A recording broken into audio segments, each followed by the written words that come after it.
Marriage here in a few moments requires you to give your consent and make your vows to each other. And this will be required of you on a daily basis. To live these vows so that you may never forget them. Keep them close to your heart so that they may be the wellspring of your graces and energy that propels you ahead or into the future.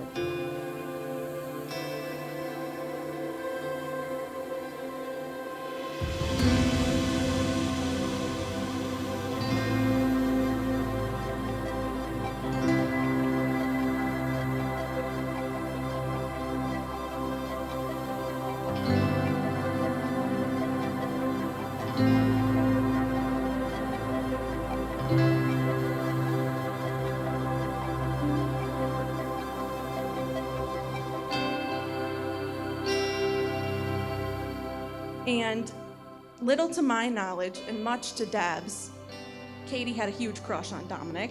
And this all came to light in the band room one morning. You guys who were in band will remember everything that ever happened in the band room, right? Yeah. So she came up to me in this panic. She's like, this other girl's asking Dom to the homecoming dance, and I just can't have that. And I'm like, all right, I'll go solve this. So I walked over to Dom in the band room before class. I said, Dom, Katie has a crush on you. And Dom goes, Katie who? And I said, Katie DeLoya, ask her out. So now we are here 9 years later. You're welcome.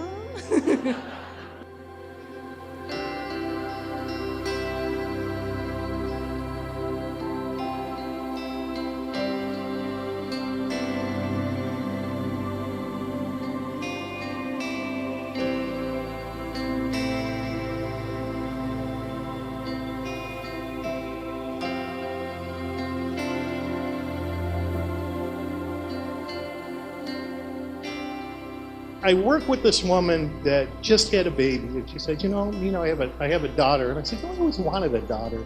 And now for the first time, I get to have a daughter. So, thank you.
By the time we got to high school, we were in band and we met Catherine.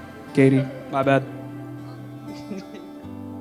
Upon meeting her and getting to know her better, it struck me just how odd it was that she really reminded me of Dom. Her attitude, her sense of humor.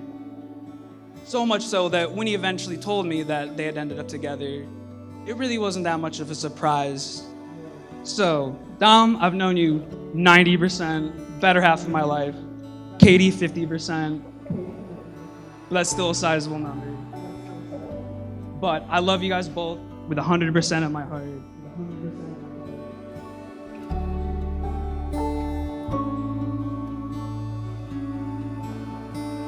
So to continue some of the history, I met Dom when he was in 10th grade. He started coming to the house. It was 2011. And I gotta say, I liked him right from the start. What's not to like? But I liked him right from the start. And we were wondering, would they ever get together? Well, I don't think we have to wonder anymore.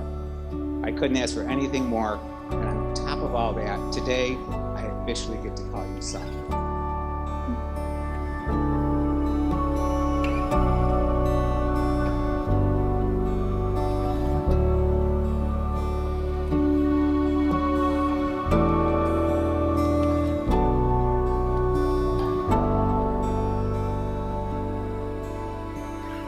So I've been doing a lot of thinking this week, back to October 1995 when Kate was born.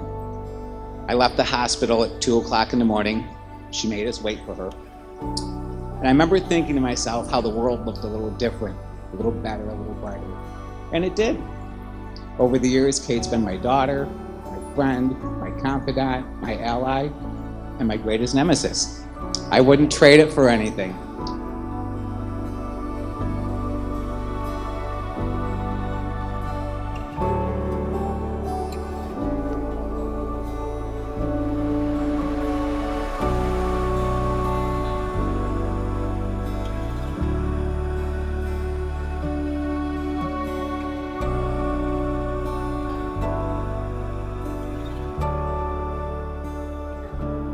This is everything I have to tell you about love.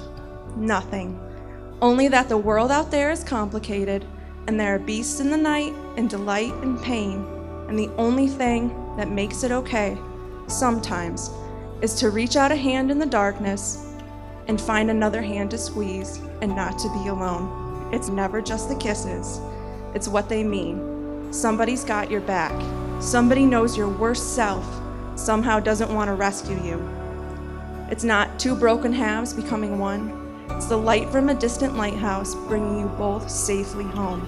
Because home is wherever you are both together. So this is everything I have to tell you about love. Nothing. Like a book without pages or a forest without trees. Because there are things you cannot know before you experience them. Because no study can prepare you for the joys or the trials. Because nobody else's love is like yours. And it's a road you can only learn by walking it. And because in the darkness, you will reach out a hand, not knowing for certain if someone else is even there. And your hands will meet, and then neither of you will ever need to be alone again.